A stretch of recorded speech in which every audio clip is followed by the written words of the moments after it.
लेबनानी गुट और ईरान समर्थित हिजबुल्लाह के चीफ हसन नसरुल्लाह की इजरायली सेना के हवाई हमले में मौत के बाद से ईरान गुस्से में है। 27 सितंबर को इजरायल ने लेबनान की राजधानी बैरूत में अटैक करते हुए कई इमारतों को जमींदोज कर दिया था, जिसमें हसन नसरुल्लाह की भी मौत हो गई थी। हसन नसरुल्लाह की मौत पर ईरान ने कड़ी प्रतिक्रिया दी है। ईरान के supreme leader Ayatollah Ali Khamenei ने अपने बयान में इजरायल के हमले की निंदा करते हुए कहा कि हिजबुल्लाह को वो खत्म नहीं कर पाएगा। खामेनेई ने एक्स पर लिखी पोस्ट में हसन नसरुल्लाह का नाम लिए बिना कहा, एक तरफ लेबनान में निहत्थे लोगों की हत्या ने फिर से इजरायल की बर्बर प्रवृत्ति को उजागर किया है, तो दूसरी ओर इन हमलों ने यह भी साबित कर दिया है कि इजरायली नेताओं की नीतियां अदूरदर्शी और मूर्खता से भरी हैं। वो इससे कुछ हासिल नहीं कर सकेगा। खामेनेई ने दुनिया के मुसलमानों से लेबनान और हिजबुल्लाह के लोगों के साथ खड़े होने की अपील करते हुए कहा कि इजरायली अपराधियों को पता होना चाहिए कि लेबनान में हिजबुल्लाह को खत्म करने के लिए वो बहुत छोटे हैं। वो इस तरह के हमलों से कुछ भी खास हासिल नहीं कर पाएंगे। खामेनेई ने कहा कि लेबनानी लोग लड़ते रहेंगे। ऐसा माना जा रहा है कि हिजबुल्लाह चीफ हसन नसरुल्लाह की मौत के बाद ईरान इजरायल के खिलाफ अब कोई बहुत बड़ा कदम उठा सकता है। गौरतलब है कि इजरायल की डिफेंस फोर्सेस 1 साल से लगातार लड़े आ रहे हैं, मोबिलाइज हो चुके हैं। 1 साल हो गया, वो भी थक रहे हैं, उनको भी वापस इंडस्ट्रीज पे जाना है, इकोनॉमी का ख्याल करना है। तो कब तक इजरायल सस्टेन कर सकता है? क्या ये स्टेमिना की लड़ाई होगी कि किस में स्टेमिना ज़्यादा है? वो जो शिया हैं वो तो बहुत सारी सफरिंग एब्जॉर्ब कर सकते हैं, मार खाने के लिए तैयार हैं वो बिल्कुल, क्योंकि कुछ है ही नहीं खोने के लिए खास। तो अब ये शायद जो स्टेमिना की लड़ाई हो जाए कि कौन ज़्यादा देर टिक सकता है। और जब अगर आज जो है वो पुष्टि कर रहे हैं कि हमने नासरुल्लाह हसन को मार डाला है, टॉप लीडर इसके, तो हिजबुल्लाह भी गुहार लगा रहा है ईरान को, मेरे आका बचाओ। उसने हथियार दिए, रिंग ऑफ फायर बनाया है चारों तरफ इजराइल के। ईरान ने प्रॉक्सी वॉर लड़ रहा है, क्योंकि बहुत इंटेलिजेंटली वो खुद नहीं लड़ना चाहता जब तक कि उसकी सॉवरेन टेरिटरी पे हमला ना हो। ठीक है, तो इसके चलते उसने अप्रैल में एक झटका दिया था कि साहब हम भी पलटवार कर सकते हैं, ये मत सोचना कि आप ही एक हो जो मार सकता है। तो इजराइल भी तब से बड़ा इच्छुक है कि किसी तरह ईरान को प्रोवोक किया जाए, हिजबुल्लाह को इतना प्रोवोक किया जाए कि वो लड़ाई को बढ़ाए, मजबूर करें अमेरिका को लड़ाई में आने में, और फिर अमेरिका और इजराइल मिलकर ईरान का बैंड बाजा बजा दे। इससे एस्केलेशन बहुत भारी हो सकती है। मुझे तो अंदेशा है कि अगले कुछ दिनों में हिजबुल्लाह अपने मिसाइल स्ट्राइक्स को बढ़ाएगा। मैं नहीं समझता कि वो चुपचाप से धूल चाट लेंगे, थूका चाट लेंगे और कह देंगे हाँ जी हम सीज फायर मान गए, हम हट जाएंगे, जब तक उनको बहुत खासा दर्द ना हो। राइट, तो क्या ये जो पनिशमेंट लेवल है वो काफ़ी है? अब वो भी हर रोज़ कुछ ना कुछ रिटेलिएट कर रहे हैं, इतना ज़्यादा रिटेलिएशन नहीं है। ये कुछ समझ नहीं आ रहा कि या effectiveness of Israelis counter strikes है या deliberate decision not to escalate, क्योंकि ईरान के जो प्रेसिडेंट साहब हैं, जो मॉडरेट हैं और जो यूएन जनरल असेंबली में जाके बोला कि इजराइल हमको प्रवोक कर रहा है, हमको ट्रैप में फंसाने की कोशिश कर रहा है कि हम कुछ करें जिससे वो और अमेरिका मिलके हम पे स्ट्राइक करें, तो हम इतने अक्लमंद हैं कि हम इसमें झांसे में नहीं पड़ेंगे। कब तक नहीं पड़ेंगे? कब तक ह्यूमिलिएट होंगे अपने लोगों के सामने?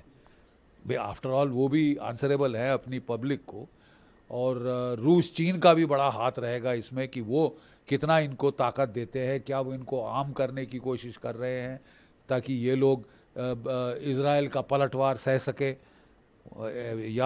गौरतलब है कि रूस ने अपनी S-400 मिसाइल बैटरी भेज दी यहाँ पे कि वो इजराइल के जवाबी हमलों को थोड़ा डेंट कर सके।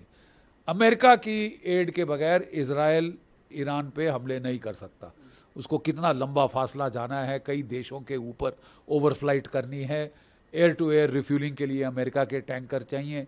तो जब तक अमेरिका लड़ाई में नहीं उतरता, इजराइल अकेले ईरान और हिजबुल्लाह और सबको नहीं लेगा। ठीक है, तो एक तो ईरान का लोग कह रहे हैं कि मंशा है कि साहब आप इतनी मार मारो कि एस्केलेशन इतनी बढ़े कि ये जो हिजबुल्लाह और ईरान एस्केलेट करने के लिए मजबूर हों, ईरान लड़ाई में आ जाए, तब अमेरिका हमारी तरफ आ जाएगा, मिलके हम ईरान को और हिजबुल्लाह को धूल चटा देंगे। तो आने वाले दिन बड़े क्रूशल हैं और नुकसान बहुत होगा दुनिया का, क्योंकि अगर वहाँ पे बड़ा भीषण ऑल आउट वॉर हो जाती है मिडिल ईस्ट में, तो ऑयल की प्राइस स्काई रॉकेट होंगी। जो इकोनॉमीज चढ़ रही है वो प्रेसिडेंशियल इलेक्शन के पहले डूबने लगेगी, काफ़ी नुकसान होगा दुनिया भर में इकोनॉमीज़ को। तो इसके चलते किसका फ़ायदा होगा, किसका नफ़ा, किसका नुकसान, ये कॉस्ट बेनिफिट कैलकुलेशन अमेरिका को करनी पड़ेगी, इजराइल को करनी पड़ेगी, दुनिया को करनी पड़ेगी। एक तरफ रूस और यूक्रेन की जंग जारी है, दूसरी तरफ इजराइल और हमास लेबनान के बीच भी युद्ध छिड़ा है। यानी दुनिया इस वक्त युद्ध के मुहाने पर खड़ी है। जानकारों की माने तो बात अब तीसरे विश्व युद्ध की ओर जाती दिख रही है। जाहिर है इससे पूरी दुनिया में उथल पुथल मचनी तय है। और सटे आए हुए बाइडेन साहब दुनिया भर में कह रहे थे कि मैं सारे युद्ध ख़त्म करना चाहता हूँ। उन्होंने इजराइल से अफ़गानिस्तान से प्रेसिपिटेट विड्रॉल किया, और अब देखो चारों तरफा आग लगी हुई है। रशिया यूक्रेन वॉर तीसरे साल में जा रही है, ये 1 साल कंप्लीट हो रहा है, और वहाँ आगाज़ लग रहा है, अंदेशा लग रहा है कि चीन भी ताइवान पे या फिलीपींस पे धावा बोल देगा। तो ये तो वर्ल्ड वॉर तो साहब शुरू ही शुरू है। तो इसके चलते अब आने वाले दिनों में क्या होगा ये बहुत क्रूशल है। कितना पलटवार में एस्केलेट करना चाहता है हिजबुल्लाह, या ईरान आना चाहता है, या वो समझ गए कि साहब हम इजराइल पे काबू नहीं पा सकते, इजराइल की शक्ति सैनिक ताकत बहुत ज़्यादा है, इजराइल भी कीन है कि अपनी डेटरेंस को, कि साहब कूटनीतिक मायना तो ये है कि अगर अनरिस्ट्रेंड एस्केलेशन हो जाती है, all out war middle east में हो जाती है, ईरान, उसके प्रॉक्सीज हौती, हिजबुल्लाह और हमास ये सारे टूट पड़ते हैं, शिया मिलिशिया जो सीरिया और इराक में हैं वो भी टूट पड़ते हैं, और वहाँ तुर्की बड़ी थ्रेटनिंग नॉइज़ेस वो कर रहा है, वो भी सुल्तान एर्दोगान अपने आप को खलीफा बताना चाहते हैं मुस्लिम वर्ल्ड का। वो कह रहे थे इस्लामिक अलायंस होनी चाहिए, अब कह रहे हैं ह्यूमन अलायंस होनी चाहिए, इजराइल को नाज़ी रिजीम करार कर रहे हैं वगैरह वगैरह। तो क्या उनमें टूट पड़ने की हिम्मत है, कुछ करने की हिम्मत है? क्या तुर्की और इजराइल मिलकर कुछ करेंगे? रूस किस हद तक सपोर्ट करेगा, चीन किस हद तक सपोर्ट करेगा? अभी आने वाले दिनों में ये दुनिया के लिए बड़ा खतरा बन रहा है। और अगर इस टाइप की एस्केलेशन होती है तो जैसे मैंने आपको समझाया कि पहले तो ग्लोबल इकोनॉमी पे हिट होगा, ऑयल की प्राइसेस चढ़नी शुरू होंगी, they can go through the roof, और ऑयल की प्राइसेस चढ़ गई तो दुनिया भर में इन्फ्लेशन हो जाएगी। इकोनॉमी जो पहले तो कोविड से चरमरा गई थी, फिर वो रशिया यूक्रेन वॉर से चरमराई, फिर जो हाउतीज हमला कर रहे हैं रेड सी पे, सारी जो ट्रेड है वो केप ऑफ गुड होप से साउथ अफ्रीका के चारों तरफ से होके जा रहा है, कॉस्ट बढ़ गए हैं, वो सब बढ़ गया है। तो इस एस्केलेशन से इकोनॉमिक नुकसान तो दुनिया भर का होगा, ग्लोबल इकोनॉमी का होगा, अमेरिका का होगा, मिडिल ईस्ट का होगा, इजराइल का होगा। और किस हद तक दुनिया अभी राजी है इसको सहने के लिए?